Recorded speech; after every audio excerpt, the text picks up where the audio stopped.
ওমা, তোমার হাতের এই চাটা না খুব সুন্দর টেস্ট হয়, কি করে বানাও বলো তো? ওই তো প্রথমে আদা থেতো করে রাখবি, তেজপাতা গুঁড়িয়ে রাখবি, এলাচ, গোলমরিচ, লবঙ্গ এগুলো সব থেতো করে রেখে দিবি।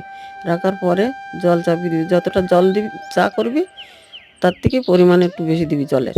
তারপরে দিবি 1 চিমটি নুন, নুন দেওয়ার পরে দিবি চিনি, চিনি দেওয়ার পরে ফুটে উঠলে দিবি আদা, তেজপাতা ওই যেগুলো গুঁড়িয়ে রাখলি এলাচ বাদে সব দিয়ে দিবি। দিয়ে ফুটে উঠলে দিবি চা পাতা দেওয়ার পরে ফুটে উঠলে দিবি দুধ, আর দুধ দেওয়ার পরে ফুটে উঠলে দিবি এলাচগুলো দেওয়ার পরে ফুটে উঠলে নামিয়ে দিবি। দেখবি তোর চা আমার চায়ের মতো টেস্ট হবে। সত্যি বলছি, আমার মায়ের হাতের এই চায়ের টেস্ট যে কি দারুণ হয়। তোমরা তো পুরোটাই শুনলে আমার মা কিভাবে চাটা বানায়। একবার বাড়িতে বানিয়ে দেখো, একদম অন্যরকম।